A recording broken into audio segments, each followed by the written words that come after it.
All right. Okay,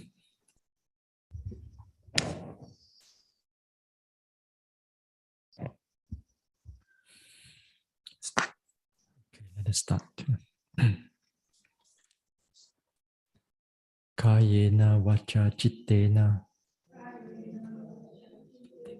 pamadena maya katang achayang kamamed pante buri panya tathagata kayena vacha chittena pamadena maya katang achayang kamamed dhamma sanditika akalika kayena vacha chittena pamadena maya katang achayang kamame sangha supatipana anuttara sadhu. Namo tassa bhagavato arahato samma sambuddhassa.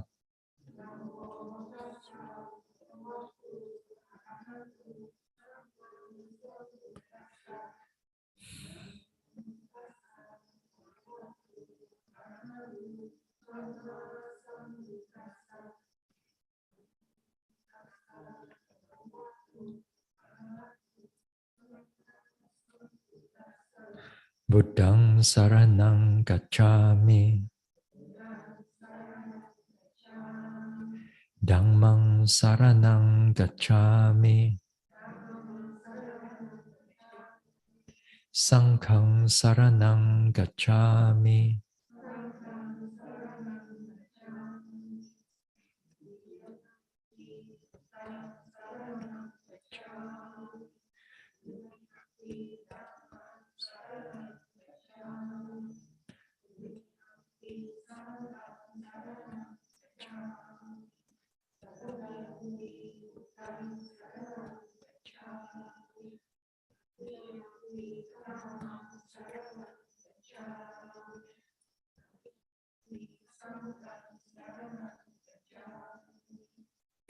Tisarana gamanang paripunang panatipata veramani sikkhapadang samadhiyami.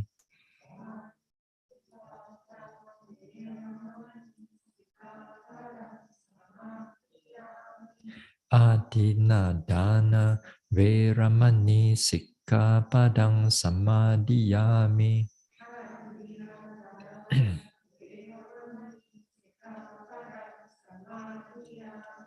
Abrahmacharya veramani sikkhapadang samadhiyami.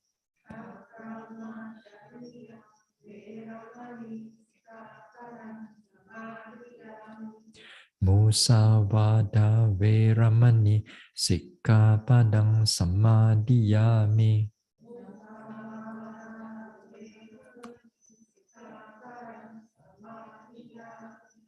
Sura meraya majapamadatthana veramani sikkhapadang samadhiyami.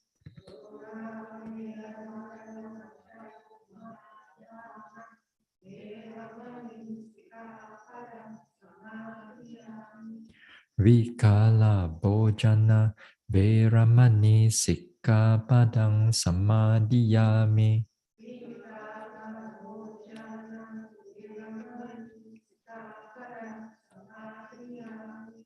Nacha Gita Vadita Visuka Dasana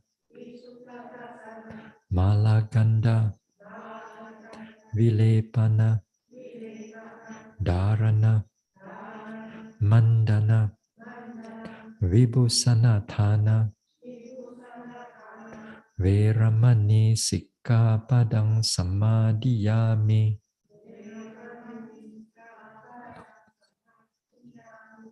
Uchasayana, Mahasayana, Veramani Sikkhapadang Samadhiyami.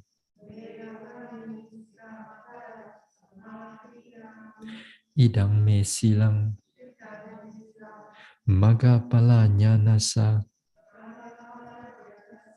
Pachayo Hotu Appamadena Sampadeta Sadhu Sa.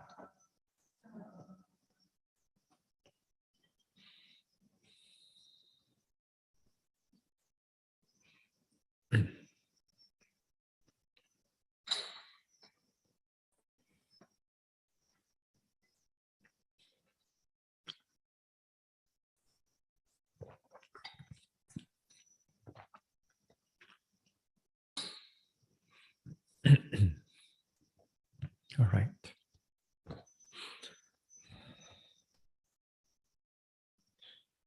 Let us start with some guided metta.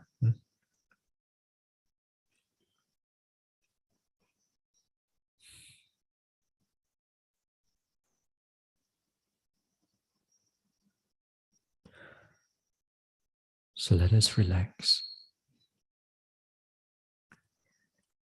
Relax all the thinking. Let go of all the thoughts and planning.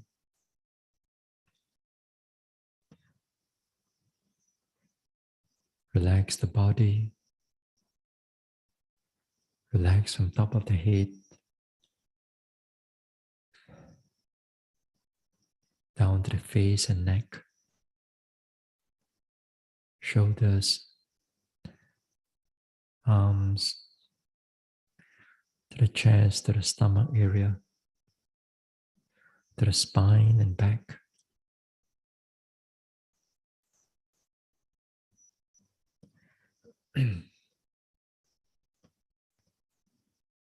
Down to the buttocks, hips, thighs, and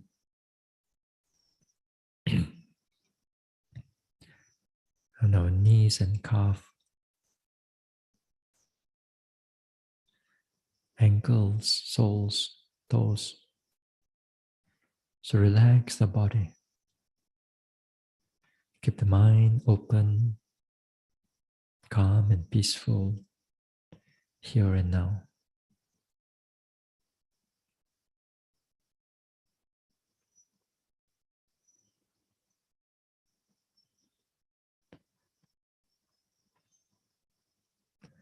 May I be free from all kinds of harm and danger, free from all mental suffering, free from all physical suffering,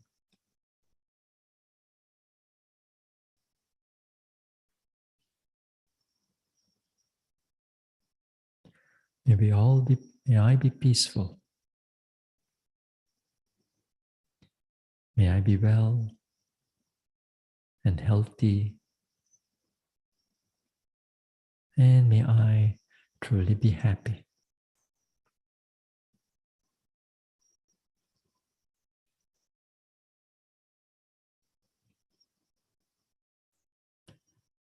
May I be free from all kinds of harm and danger.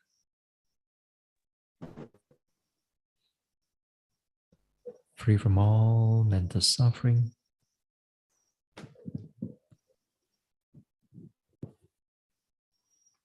Free from all physical suffering.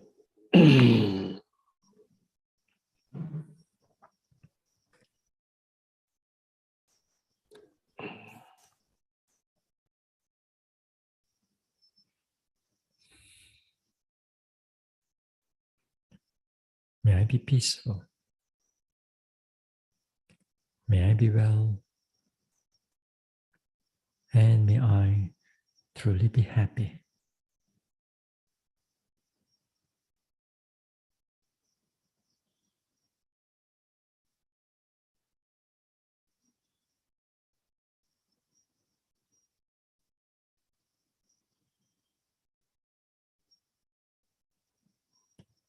Now let us spread the metta.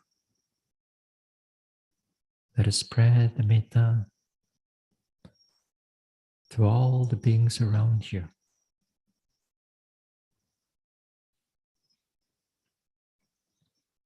May they be monks and nuns, yogis, helpers, volunteers, workers, donors and supporters.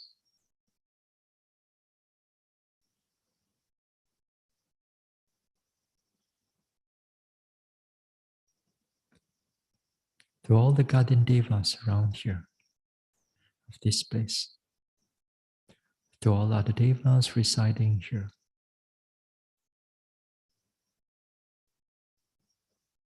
To all the unfortunate beings, to the petas, and to all the animals, big or small, seen or unseen.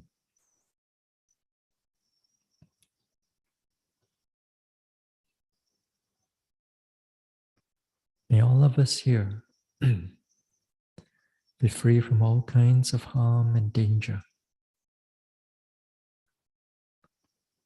free from all mental suffering, free from all physical suffering.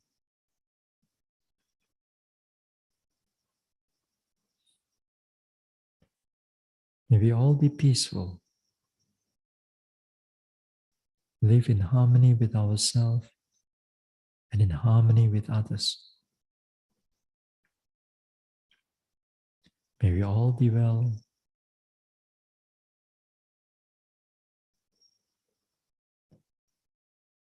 be peaceful, and may we all truly be happy.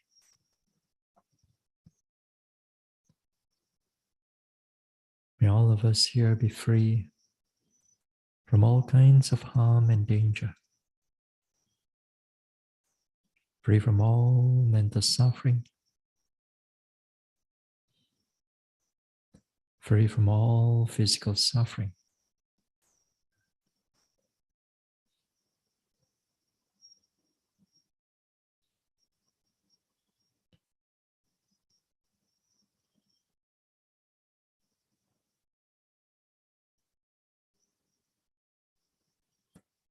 May we all be well, be healthy, be peaceful, and may we all truly be happy.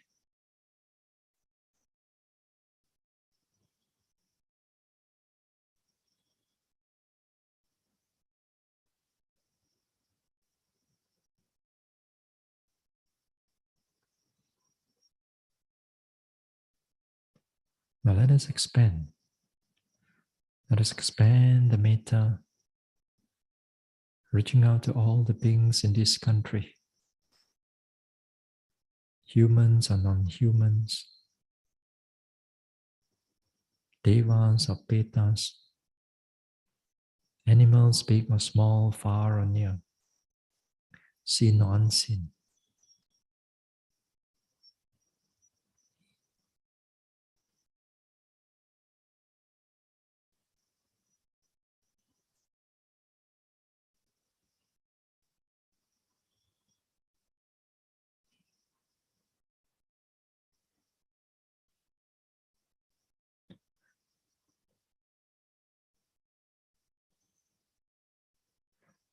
May all beings in this country be free from all kinds of harm and danger, free from all mental suffering, free from all physical suffering.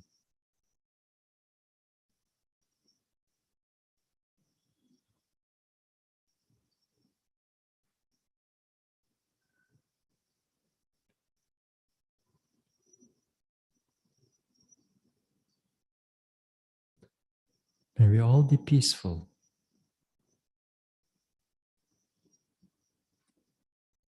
May we all be well and healthy, and may we all truly be happy. May all beings in this country be free from all kinds of harm and danger, free from all mental suffering,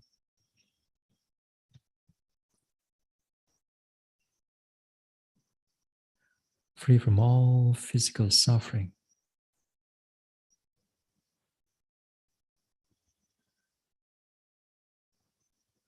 May we all be peaceful.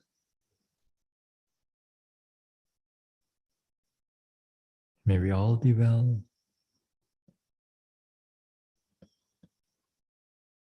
And may all beings here in this country truly be happy.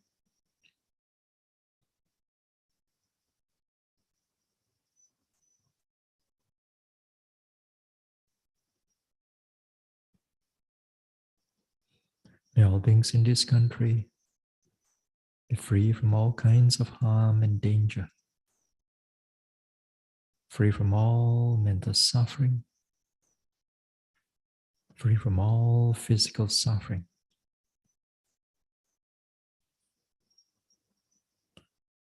May we all be peaceful, be well and healthy. And may we all beings in this country truly be happy.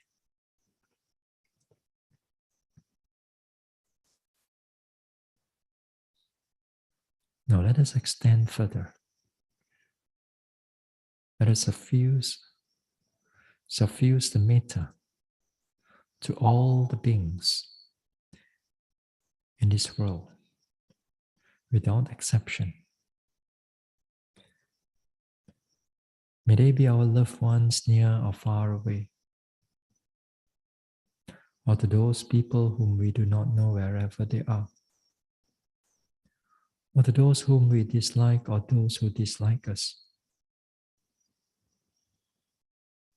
to all the guardian devas of the sasana,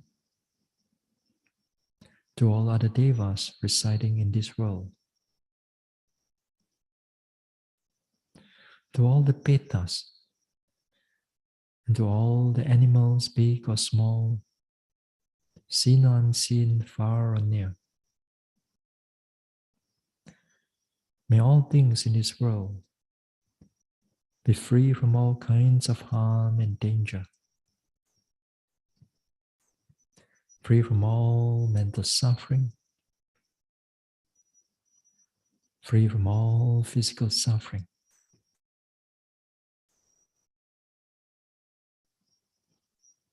May all things in this world able to live in peace and in harmony, and not in war or conflict.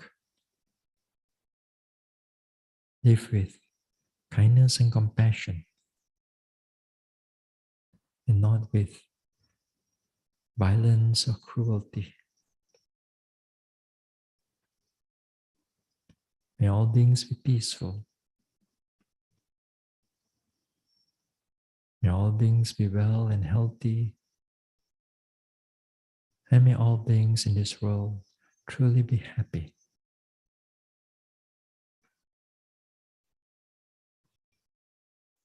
May all beings without exception be free from all kinds of harm and danger. May they all be well. May they all be peaceful, be healthy, and may all beings truly be happy.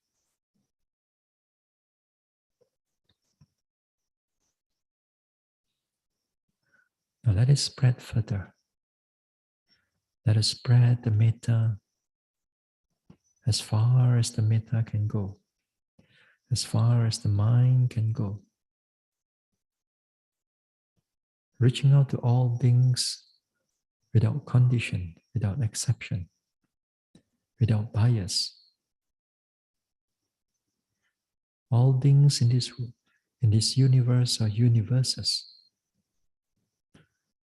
All beings from the highest planes of existence down to the lowest planes of existence.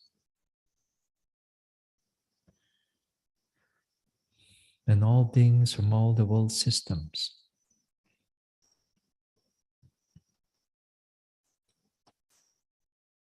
May all beings without exception be free from all kinds of harm and danger, free from all mental suffering, free from all physical suffering.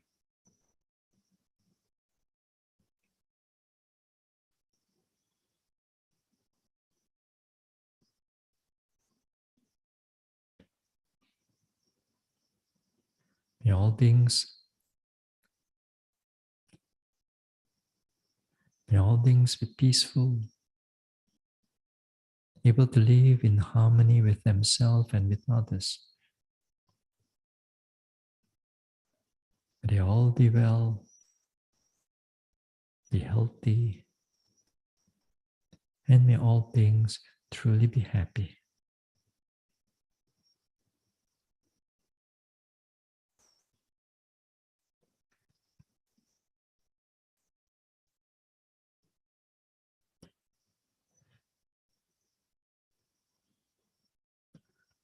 May all beings without exception be free from all kinds of harm and danger.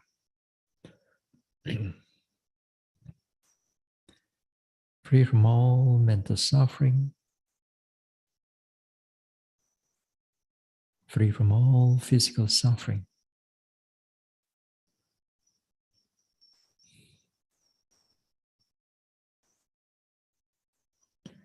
May all beings be peaceful. May they all be well and healthy. And may all beings truly be happy.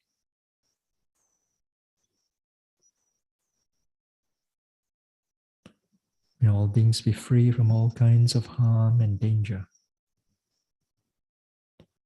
Free from all mental suffering. Free from all physical suffering.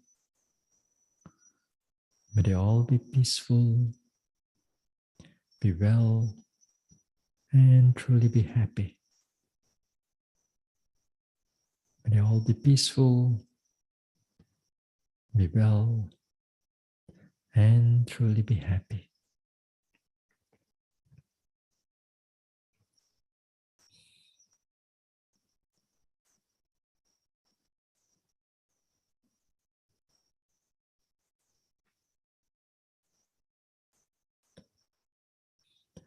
And slowly let go of the metta. Slowly let go of the metta. We bring the mind back to the present moment.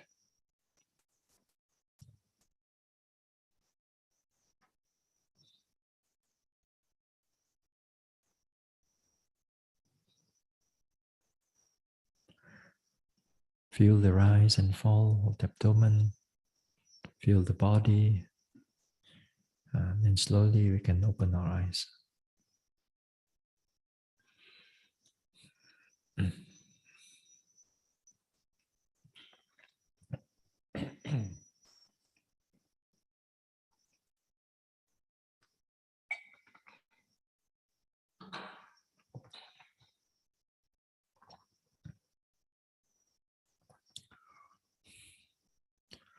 Okay.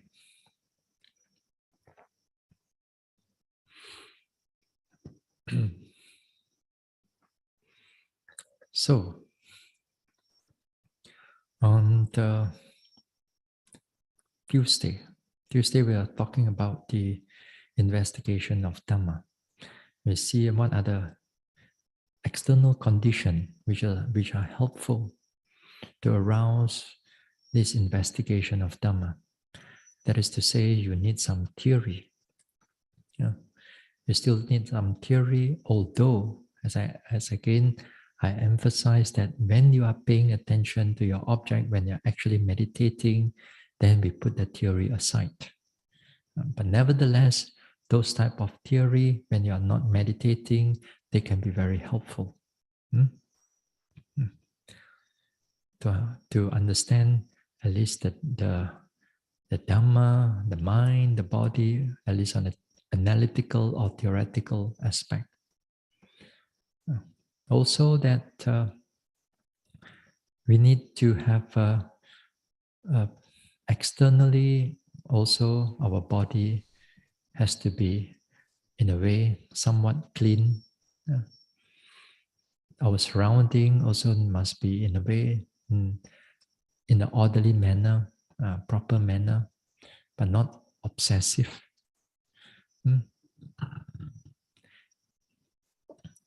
Everything is in order, and then things are spacious. As I also feel that sometimes devotees, when they see space in their house, they want to put things there. They just cannot see space in the house.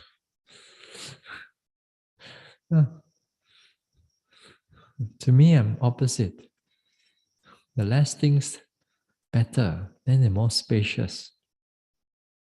Easy to clean also.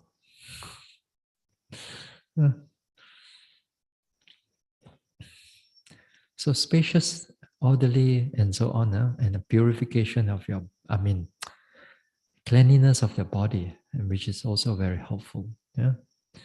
And also we inquire, we read and inquire things that you are not sure. Things that you are not sure, we inquire, Q&A, something like that. Then it becomes very helpful to stir up this investigation of Dhamma. So there are many things in the past, last week, and also in the beginning of the week, that I spoke a number of things on this investigation of Dhamma, where we look into the intentions, we look into what is the suitable actions and non-suitable action or speech or thought. Then the third one is suitable objects. What are the suitable objects and what are the concepts that we should not take it up? And then the fourth one is that when you take up the right objects or the suitable objects, then we further define and further pay attention to them to see their true characteristic. That is to say, the first characteristic is a characteristic of its individual characteristics. Then the second one is the triple characteristic of beginning, middle, and end. Then the third one, where it begins to show you the anicca, dukkha, and anatta, the deeper aspect of anicca, dukkha, and anatta. So we gone through those things, and this is where in the meditation investigation of Dhamma, these are the important aspect of when we discuss investigation of Dhamma in the perspective of Vipassana. Now, let us move on to the next one. We go to the next investigation. Next factor of enlightenment, the third factor.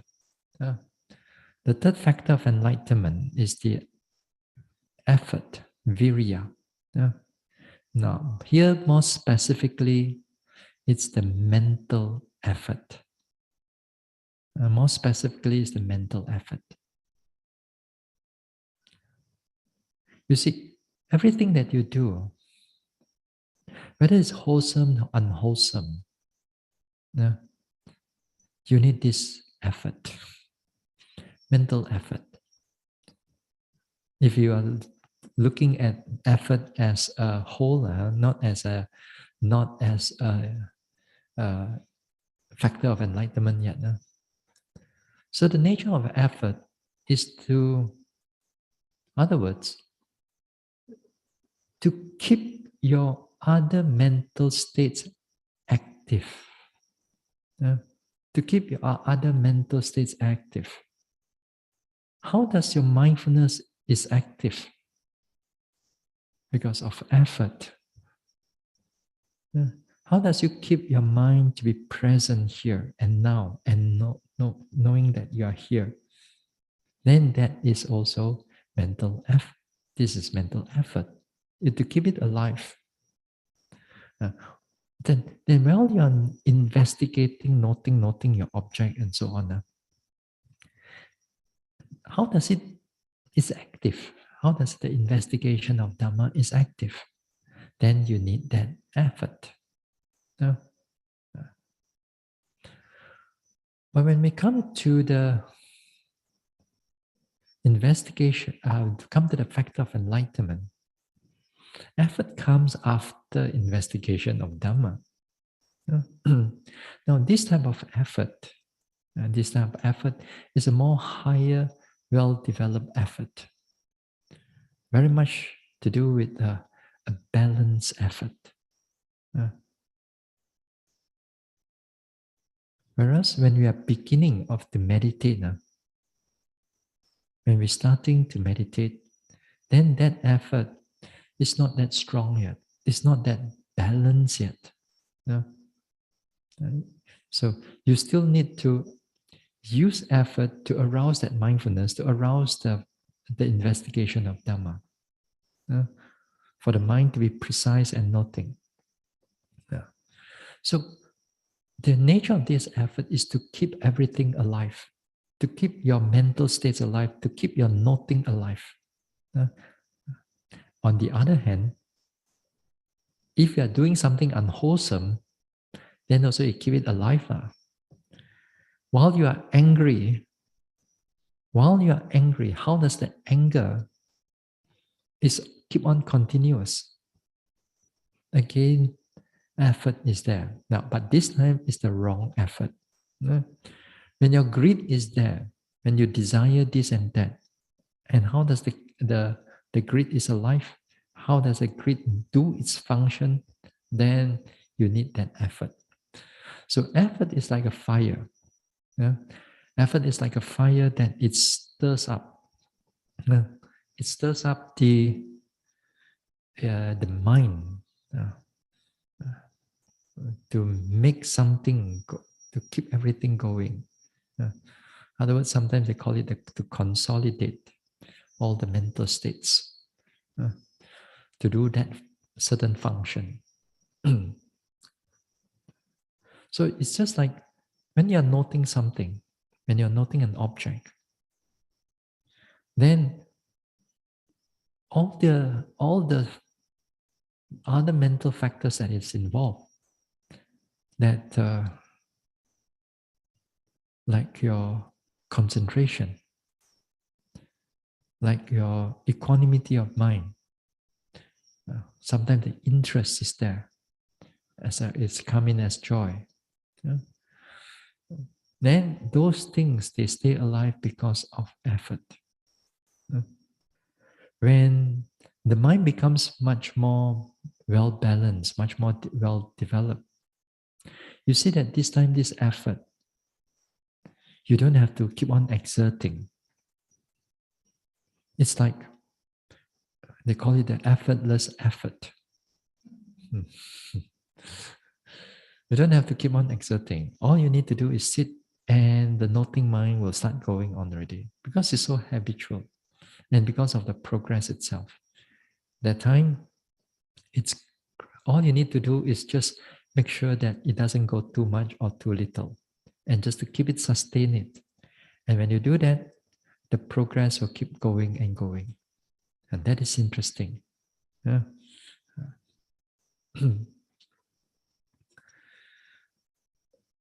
But to come to that level, then it takes a lot of effort before that.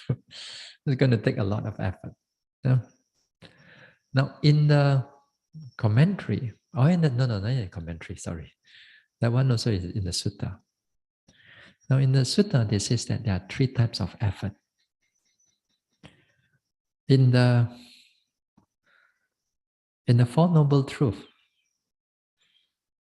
the Noble Eightfold Path, If you're under the right effort, then there are four supreme efforts, the four types of supreme effort. Yeah. The first type here is the effort to prevent unwholesomeness from arising. Yeah. The second one, effort to abandon the unwholesomeness that already arisen. Okay. Now the third one is to arouse the wholesomeness that is not there yet. That is to say, like your mindfulness is not strong or not there yet, then we make the effort to arouse it. If your concentration is not there, then we make the effort to arouse it. If your penetration, if your precision of your noting is not there, then we make the effort to arouse it. If you don't have the heart of dana, you make the effort to arouse it. If you don't have the sila, you make the effort to develop it. Hmm? So this is what we call the effort, right effort, under the third one. So the fourth one is to sustain and to maintain and develop the wholesomeness already arisen. So in other words, if your mindfulness is already there, then make sure that you sustain it and keep it going. If your concentration again is there, then you keep it going. So again, if you have doing all your dana, sila, and so on, then if it's ongoing, then you keep it going again and again. That is all falls under right effort. But again, here the right effort, it's connected for the purpose of, again, for enlightenment. Then only it fall under the right effort. But last week on a Q&A, is it last week? Last week. So somebody asked about whether the wholesomeness, if you don't have the purpose of enlightenment, it's still wholesome, it's still good. Not to say it is still commendable, but still missing out something, because there's no purpose for the purpose of enlightenment. So let's come back. Now, as I said earlier on,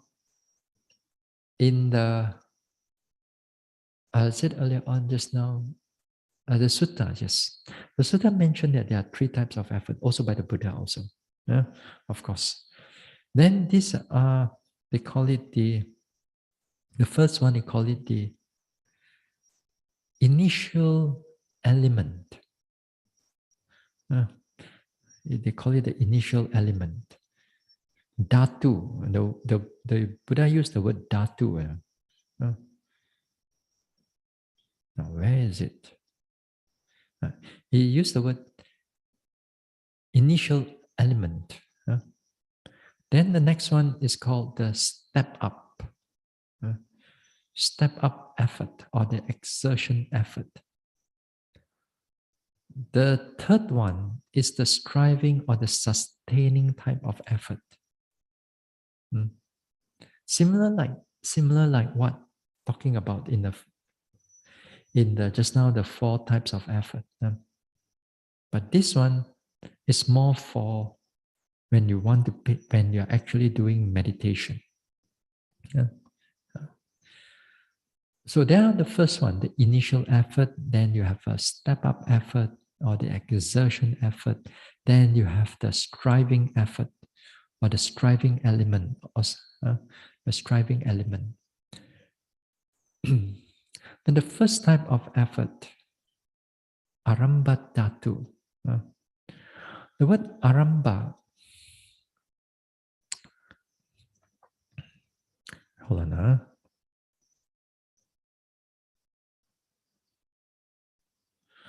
Now the word aramba dhatu here is the effort that when you don't have anything, you push it to arouse it. Just like earlier on that we are talking about it. Uh, when you come from your home and towards the retreat center, every time you have to make the effort, every retreat that you come, you got to start off to stir up that mental effort. And there are some over here who are also in Zoom or in Facebook. Well, you're going to come for the retreat after since you sign up, Now, when you come, the first few days is all about stirring the effort, push and push and push. Because if you don't push the effort, then there will be strong sleepiness, desire, laziness of the mind, thinking, planning, and so on. Then you have to push it through. Yeah, you have to push it through. You have to stir up that effort. You have to keep on stirring up that effort. So in the beginning part, sometimes we cannot deal with the drowsiness and sleepiness because they're so strong. So no point for us to go head on with them. So we use another way. We make sure that when you come, make sure that you keep on stirring up that walking, sitting, daily activities, be mindful, be this one. In the first few days of my talk is always going to be like that. First few days. Then, after that, 1 or 2 weeks later, or 2 weeks later usually, the talk is more softer already. Not so like, if not, you're pao cha, I tell you, honestly. But again, you see, then you see, if you, all of us, let's say all of us come at the first day, then let's say there are many of you stay for 3 months, then it's good because that time our goal, my talk will go according to your effort at that time, how the level of your effort is going through. But this time is different. This time, 2 weeks, after 2 weeks, and then a new batch come in. Then if I talk too soft to them, then they also soft lah. Then they don't stir up, So a little bit of dilemma. Yeah, it's usually yogis. Hopefully they know lah. Yeah, first few days is all about stirring up effort, stirring up again and again the walking, the sitting, the noting and noting and noting and labeling and so on. Yeah. And these are essential for the development of every yogi. Even if you are enlightened already, first few days is all about stirring up, getting used to the environment, getting used to the 4 o'clock in the morning, sleep at night, 10 o'clock. It's all about getting the body ready for it. So every retreat you come, let's say you are not talking about you just pass from another retreat, you come to a new retreat, then of course it's just a continuation. But if you have not done any retreat for some time, then every first few days is all about stirring up on it. So make the effort to be mindful, make the effort to be precise. Again and again, we make the effort. So this is called the Arambha Dhatu. You make the effort. You make the effort to stir up that mindfulness. Mindfulness drop, stir it up again. Mindfulness come, mindfulness go. You got 7 sittings, only 1 sitting is clear, other sitting is not clear. You push it on some more. That is how in the first few days of meditation is like that. Now, you do this again and again. You do this again and again, and you push for about a week like that. Make sure that your daily activities and as also your daily activities, you note the daily activities thoroughly. Pay attention to your biting, chewing, and so on. Just keep making effort to stir it up, to pass through that difficulty of things. Then, once after a few days, when the mind settled down, when the mind more settled to the environment, getting used to it, that time your thinking mind becomes much more clearer. Sleepiness also, they come in, still come in, but they are not as strong as before, but they still come in. This time is where you need to, what we call the second type of effort coming in. The second type of effort is called the stepping up effort. Here, the stepping up effort here is called the Nikama Dhatu, Nikkama, Nikama Dhatu. Now, this is the step up effort. The step up effort means that you are going to face with your defilements of your mind. Go face to face with the defilements or with your hindrances. So, in other words, you have to deal with the hindrances and you have to use the right type of effort to deal with them. You have to deal with the right type of effort. Again, here, as I said, the type of effort that is going to step up for after a number of days is when you're dealing with, for example, the sleepiness, the drowsiness. It may not come as strong as like earlier on, but this time it comes into a short period of your sitting. Then that time you have to deal with it. Or sometimes it comes in a period like maybe in a short period in the morning. Sometimes, or some yogis, maybe it's a short period in the afternoon, but it doesn't affect the whole afternoon. Perhaps it affects the morning for a short while, but it doesn't affect the whole morning. But perhaps sometimes it may affect the whole morning, but in the afternoon it's much more clearer. So this time is that we need to step up that effort. We need to step up that effort and we have to deal with this type of hindrances. Not only that, but there'll be times, the type of thoughts that come in, it could be angry thoughts, it could be fear that comes in, it could be planning that comes in, and it could be also like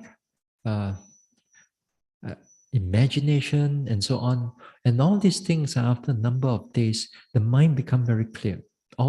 These things become very clear. So again here, you need to step up an effort, but the effort is not like very overwhelming effort, but it's more like a soft effort, but it's a right effort type of noting. That time, although the mind is active about the planning, active about the frustration, active about the thoughts, the memories, and while the mind is going through those things, then they are going through the wrong effort. They're going through all the wrong effort. So we must use the right effort. That means to arouse that mindfulness again and to arouse some calmness of the mind to overcome that type of thoughts, that type of thinking, anger, and so on, desire, and so on. So this type of effort, you need this type of effort in order to overcome them finally. Now the third type of effort,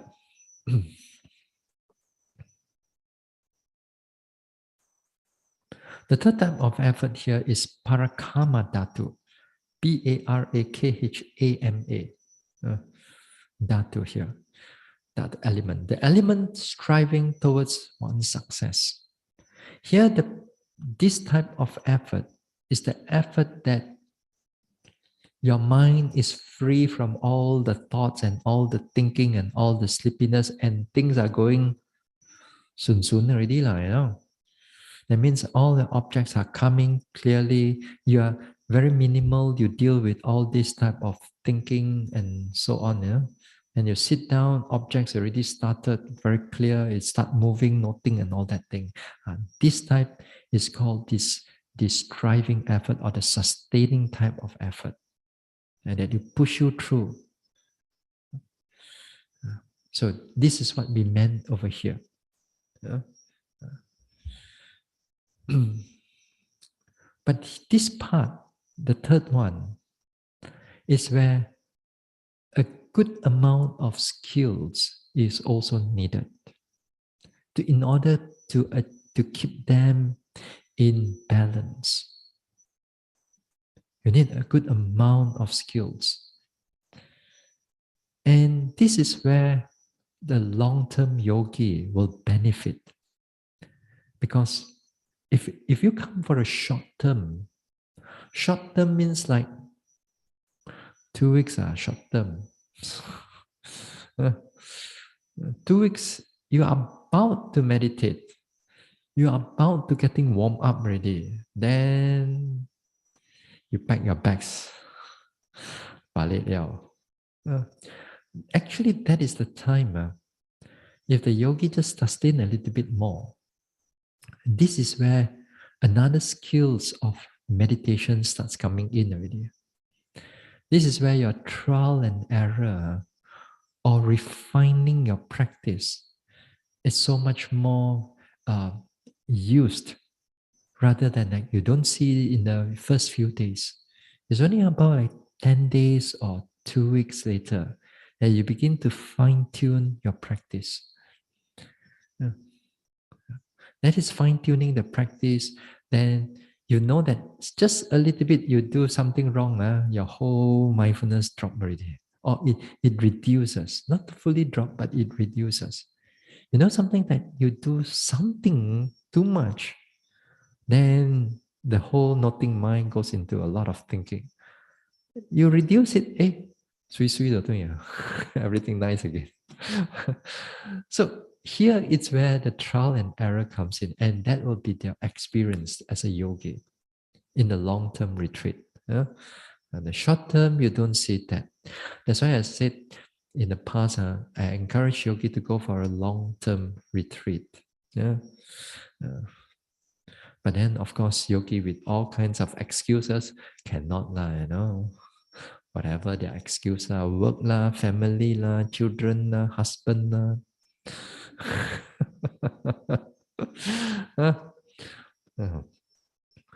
And so on. Yeah. So it's hard to learn that particular area.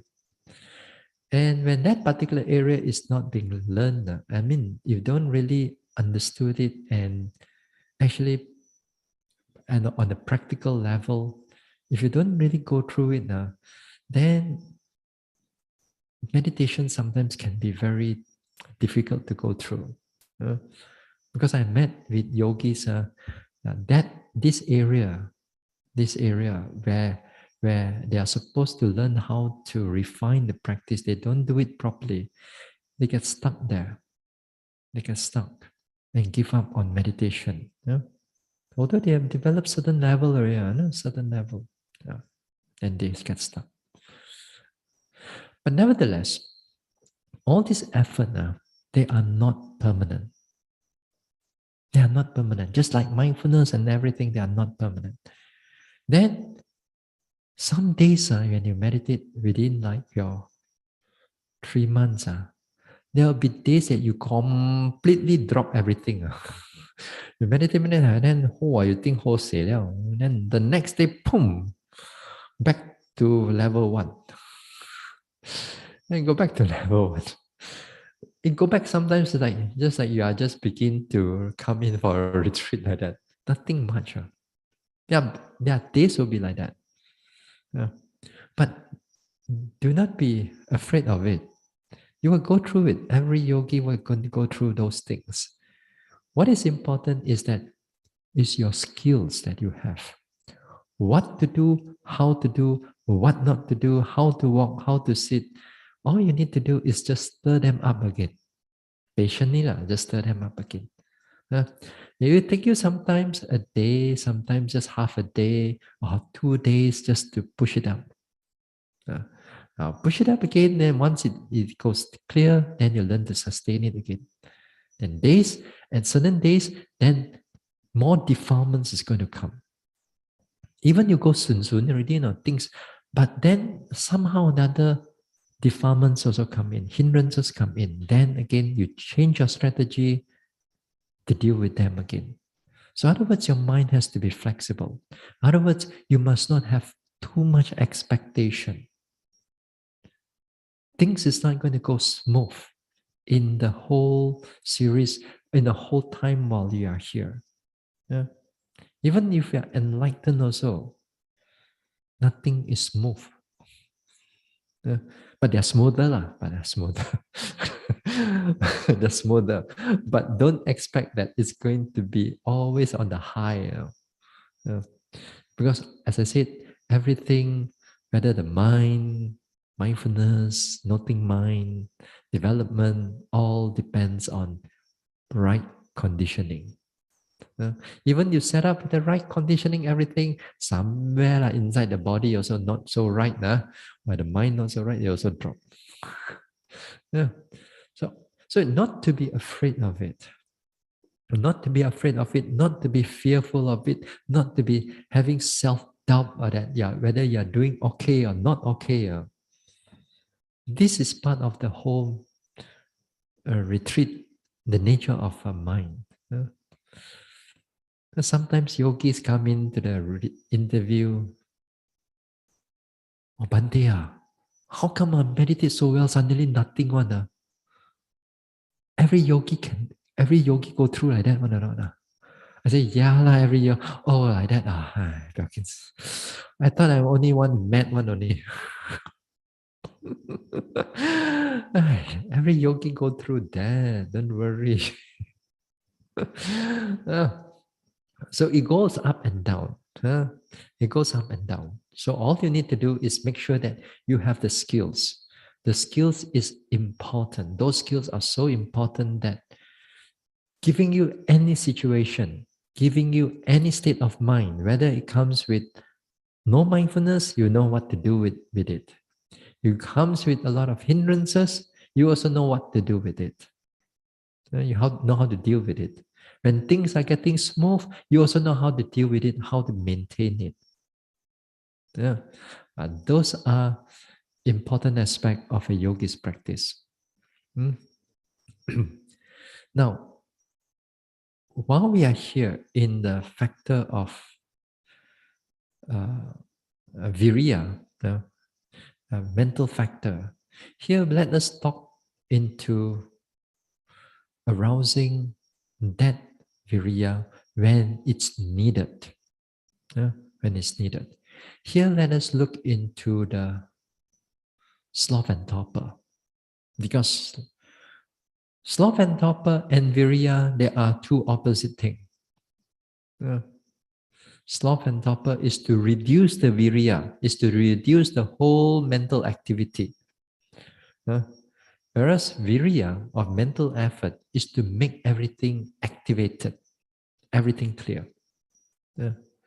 So, in other words, you must need the skill to go through them and to go through and to develop it the right way of how we deal with this sloth and torpor. Now, here, while we are here, after 2 weeks, as I said, there'll be still sloth and torpor coming in every now and then. Not all the time, but every now and then.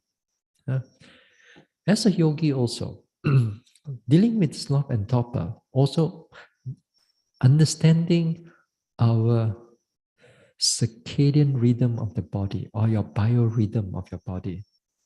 There'll be there'll be times throughout a day you'll be more active, more alert.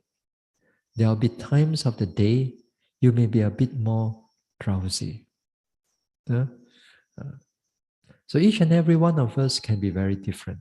Some of you wake up in the early morning, then everything is fresh, very good. Then meditation is very strong, very clear during that time. Well and good.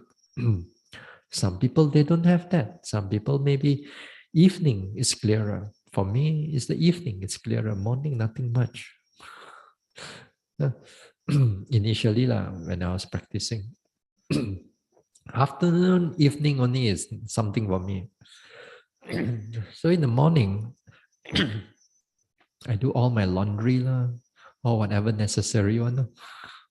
Uh, So in the afternoon, when things are clear, so that time, try not to do anything at all. Yeah. During that time, you should not do whatever that when your time is when your mind is clear that time. Don't go and do all kinds of other things like taking a shower uh, or or do laundry or whatever lah. Just put everything aside when your mind is at the clearest. Yeah. So understanding that rhythm of the body, your biorhythm, then is quite good. But then again, everything is impermanent. Nothing stays the same.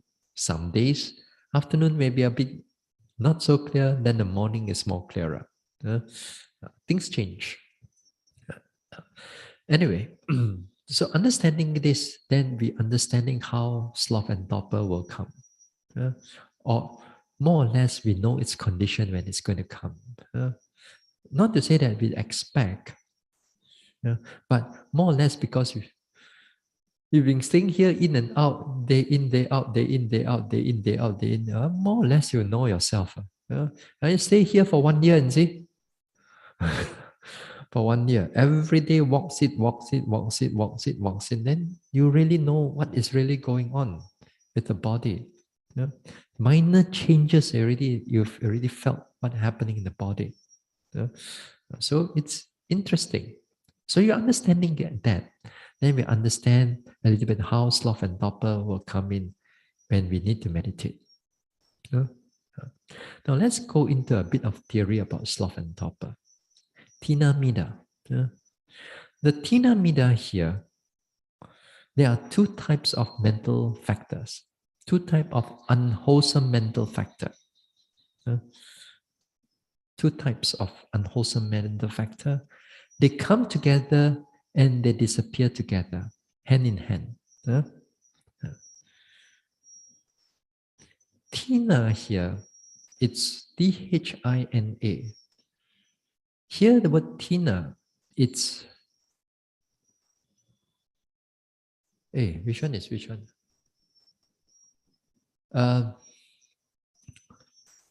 Tina here, I think it affects the consciousness. Yeah. Mida, it affects the mental factor. Okay? It affects the mental factors. Other words, when Tina Mida comes in, you find that your mind becomes dull. Becomes dull. Can you still note or not? Very hard to note already. That the mind becomes dull. It's not easy to note. Concentration is not there. Precision of noting also is not there.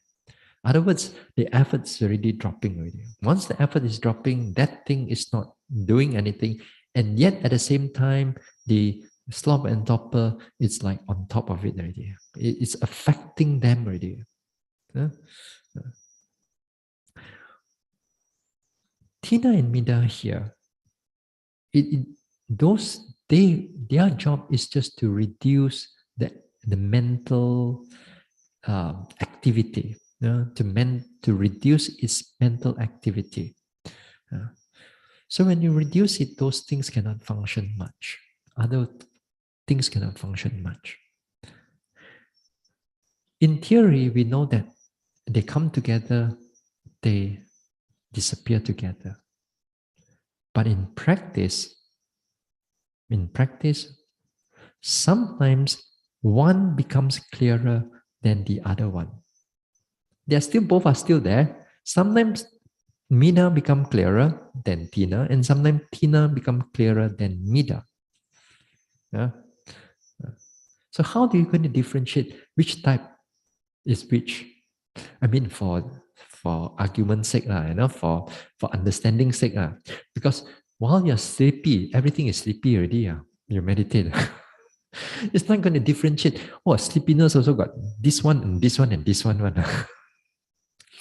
Yeah, you're sleepy, you thought that everything got sleepy, but sleepiness got its shade, a different type of sleepiness. That is where your investigation of Dharma comes in, just to understand just a little bit about the sleepiness, how it works. That is where investigation of Dharma is important. So anyway, for now, sleepiness, drowsiness, tina mida has got its different shades. Yeah, got its different shades. Sometimes it comes up like your mental alertness. Yeah? Like your mental alertness slowly, like not clear. Okay? Your mental alertness like not clear. It's like somebody start to dim the lights, But it was just nothing and then but Yeah. Hmm. Then you notice nothing. It's really like, at least if you are aware enough, then you notice that at least love and torpor is coming in. But that one actually is more towards, I think it's towards Tina. Tina is a bit more clearer. Yeah? Or sometimes people slowly take a blanket calm. Uh, it feels like sometimes it feels like also like it feels like very, it comes into a very deep state, like not deep dropping and sinking, very heavy sinking and oh, your alertness, nothing much. So this is one type, for example. Now another type, if the mida is more prominent, if the mida is more prominent, for example, you're noting an object rising, falling, rising, falling, rising, falling. Just now was everything noting very clearly, very soon, very clearly. Then suddenly you notice that your noting your noting power starts to drop. It's like don't 讲个北京，我哋don't still the noting is still there, but kind of like not, but like no activeness of noting them is still there, but not, that it's not 100% already. Then this time, the tina mida is already coming in slowly already. It is slowly coming into the top already, on attaching itself onto the noting already. Yeah? So therefore, your noting mind, it starts to drop. But the noting mind is a lot of mental factors are involved. Here, the mental factors, your mindfulness, your investigation of Dhamma, your concentration, everything, it starts to drop. That's why you notice that just for a short while, that you notice that something it's not right already. Again, this is experience, how Tinamida starts coming in. So it's up to you to discover it. If you can discover it for yourself, So it's not an easy thing to do. As I said, don't go and deal with this sleepiness when the first few days coming in. Let me see what shade is it coming in. Sekali line, you sleep already. You did already at that time. So you don't do this in the first few days. You do this after like a week or 10 days or so. Then that time we deal with the sloth and torpor directly, because they are also phenomena of the mind. They are present object. They are present object. So they arises, then become prominent. You pay attention to it. So here, in order for us to notice them, our job also as a precise, to note them precisely, we see the different shades of sloth and torpor. Now, To deal with this sloth and torpor, you must have like 50% of your mindfulness is still intact. That means 50% is already gone already, At least at 50%, you aware that it is coming. It is already there. At least you know that it's already there. Then you only can deal with it. First few days, when it comes, it's already kicked off that mindfulness. Zero mindfulness, then you already just go into drowsiness. You cannot do anything, right?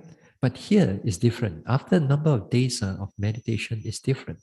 There is certain amount of mindfulness, and that certain amount of mindfulness, we need to push on it in order to develop it, in order to re-arouse it, to bring it back to 100%.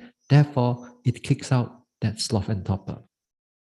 Okay, by itself. We don't have to go and suppress that sloth and torpor. All we need to do is just to bring up that mindfulness. Uh, bring up that mindfulness in whichever way. Now, so you must have that certain degree of it. Now, in order to arouse, as I said, to arouse that mind again, the noting mind again, this is where labeling comes in. Labeling here, it's not viriya. It's a viriya, but it's more specifically towards vitaka. The mind that direct it to to keep on direct the mind onto it, direct on the mind onto an object. So the labeling at this time will be a very helpful tool for you. Previously, you may not be aware of it. Previously you may not be using labeling for some time because things are getting quite clear, things are changing quite fast. Well and good. But then sloth and torpor, when it comes in, this is where you bring out this tool again. You arouse this thing again. You use the labeling again for the nature of the sloth and torpor, because it has it has that vitaka. That vitaka is there. So the vitaka also, it's very connected to the effort, and then effort will help you to grow a little bit more. Now the so you aware of it. So you label it drowsy, drowsy, drowsy, heavy, heavy, heavy, sleepy, sleepy, sleepy, sinking, sinking, sinking, dull, dull, dull. So you take note of how is it like. Again here, sleepiness, drowsiness, it affects some yogis more and some yogis less. But it affects everyone, more or less on it. And also you yourself, in any yogi also, certain times it's going to affect you more than other defilements, and certain times it's not so much. You don't have to worry about it. Certain times it's going to come. Okay, certain times, because sometimes the body, the nature of the body, you drop a little bit of your health a little bit. Sometimes all the drowsiness starts coming in also. So sometimes the body changes. Our body changes, it affects the clarity of the mind. So in other words, you yourself as a yogi, there'll be certain times, certain defilements is going to affect you more. Certain times it's going to be less. And in all yogis, sometimes certain defilements affect them more, certain defilements affect them less. In Malaysia, the type of yogi in Malaysia, we don't have to, sleepiness, not so much. Drowsiness, not so much after a number of days. It's the thinking. It's the thinking that's the problem. Thinking is the problem. Sleepiness is not too much a problem, but we still need to to deal with it when it comes up. Because if you deal with it with the right manner, you develop a lot of skills into it. And it's good that you remember those skills. Now, dealing with this, as I said, this type of hindrances, when they come, certain times they can come in quite strong. When they come in quite strong, you have to learn to accept them as they are. You got to learn to accept them as they are, rather than trying to be upset with yourself, trying to be very annoyed with yourself, or fear or doubt with yourself. A lot of us, we don't like these defilements to come in. We don't like this type of thinking or sleepiness to come in. We want our meditation to be smooth and nice. Sun sun, That is your expectation. If your expectation is not met, then you suffer. Then you suffer. So, in other words, you must learn to accept them as they come in. But as I said, the word acceptance doesn't mean that don't care, don't bother. Lại mà lại luôn. Come luôn. Then you don't bother, then you, never mind lah, sleep lah. Think. Some people says that, like thinking one, a lot of thinking, a lot of restless mind. Acceptance means come lah, let it come lah, just think and think and think. You will have no energy one afterward. If you think there's no energy, no, cannot finish when you think until you go crazy. Think. So, in other words, you must learn to accept them. And when we accept them, as I said, doesn't mean that we don't do anything about it. It's just that when we accept them, we don't do all the wrong things with it. The wrong things is the one that it makes these hindrances become even more stronger. Sometimes it may not be that particular hindrance, but another defilement or another hindrance becomes stronger. So sometimes some yogis cannot accept that they become sleepy. They cannot accept. How come I meditate after a number of days already? I'm supposed to be alert and clear already. How come? Why? Is it as if I'm doing something wrong and so on? No, actually the yogi is doing everything right. It's just that the nature of the mind, it comes in. Of course, there will be condition. You can argue there are some condition, but sometimes we cannot catch all the condition.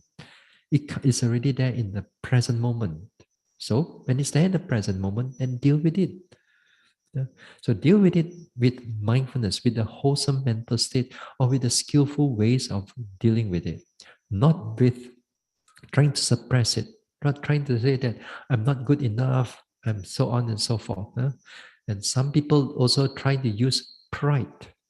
They try to use their pride to suppress all those things, their mana, their pride. They think that they are many years into meditation, they are not supposed to have all these type of things, not supposed to have drowsiness, and so on. So it can be that can be problematic. So in this way, you must learn to accept it in a positive manner. The positive manner means in a wholesome mind, mental state, and after that, we must learn to overcome them with the right state of mind. Okay. Now, overcoming them, there's a number of things. First is that we directly go head to head with that sloth and torpor. The head to head with sloth and torpor means that, just now I already mentioned something. If the state of mind is heavy, the state of mind is heavy, then you note heavy. At the same time, this time you label it, then you make that noting slightly faster than normal. That you purposely make the noting mind slightly faster than normal. Because when you note things a little bit faster, then effort behind it arises. It's the effort that we want, Once the effort comes in, the mindfulness comes in. Then the mindfulness comes in is whether your sleepiness stronger or your mindfulness stronger. So which one? So if the mindfulness gets stronger and stronger, then this one get weaker and weaker and weaker. Then you overcome it by looking at it, by go head onto it. Yeah. So in this way, we see how the sloth and torpor sometimes become less and less and less and less and less. But sometimes you don't see it completely disappear. Sometimes it just like less until like in the background only. You don't see it completely disappear. But another object becomes more prominent, then you take up another object. And sometimes after that, you forget about it already, about the sloth and torpor. Then it's also completely disappear and you just carry on your meditation. So in other words, even sloth and torpor comes in, you can still able to note them. In other words, your mindfulness is still in a way continuous. And while you're taking note of it, paying attention to it, then the skills of developing onto the noting becomes clearer, becomes better. And you enhance on these skills again and again, it gets very interesting. So, okay. So we'll stop here for tonight and we're going to continue on this on tomorrow. Okay?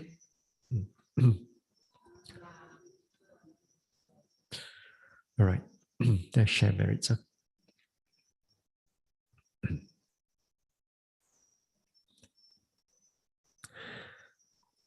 Idang me bawanang nibbanasa pachayo hotu. May my mental cultivation be a condition for the realization of Nibbana. Imang no punya bagang sabba satanang dema. We share these merits with our departed ones, with all beings and all the devas. Sabbe satta sukhi hontu anumodantu. May all beings be happy. May they rejoice in these merits. Sadhu, sadhu, sadhu.